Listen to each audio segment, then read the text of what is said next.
The Snowden interview has caused some controversy. Earlier, I spoke to Cully Stimson of the Heritage Foundation and asked for his reaction.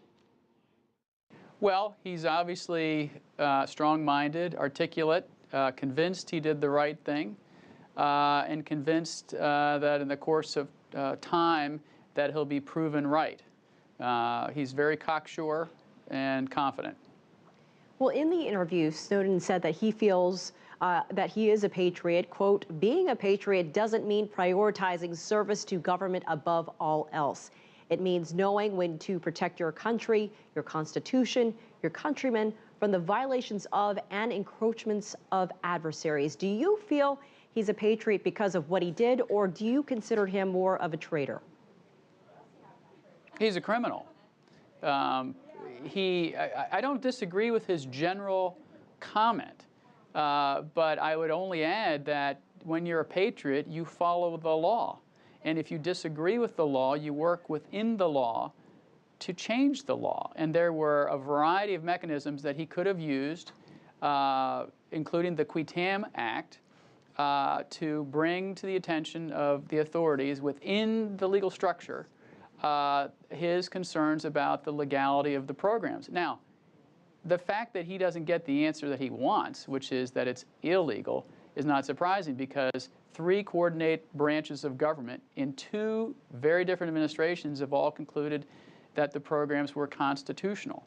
And so he is a disgruntled employee and decided to take the law in his own hands and thus committed major crimes. Edward Snowden has hinted that he wants to come back to the United States. Attorney General Eric Holder says that he would, quote, engage in conversation but would not agree to clemency. And then you have the U.S. Secretary of State John Kerry saying that he simply has to man up and come home. First of all, do you think that he will return to the United States anytime soon? And if he does, what do you think will happen next, especially compared to those expectations of returning and being hailed as a hero to some people? Well, I think name-calling aside, I think he should come back to the United States to face justice for the crimes he's committed. My understanding is that his attorney here in town in Washington has actually been very quietly discussing a potential plea bargain with the Justice Department, which would be appropriate. And it's appropriate for a number of reasons. Mainly in these high visibility, high-risk national security cases, the government does not want to expose or potentially expose further classified information in a trial. And so they have every incentive not to go to a contested trial. And of course, the criminal wants to get the credit for pleading guilty and not putting the government through it. So there is a meeting of the minds usually. Look at the Jonathan Pollard case, look at a lot of these other cases. And so I think he'll eventually come back to the United States. When, I don't know, and I think he'll eventually have a plea. You know, it's been a year now since all of this came out. Do you think that Edward Snowden's revealing of the NSA's spying capabilities changed anything at all, or did it simply make everyone aware of its power?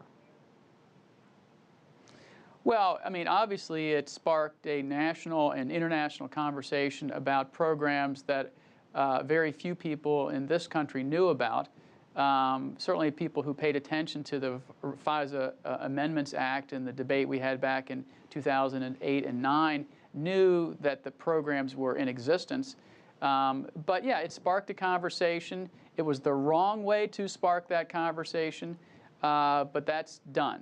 And so now it looks like the Congress is going to reform, and the President will sign some reform package. And now it's time for Snowden to face justice and go to jail for a period of time to be punished for what he did.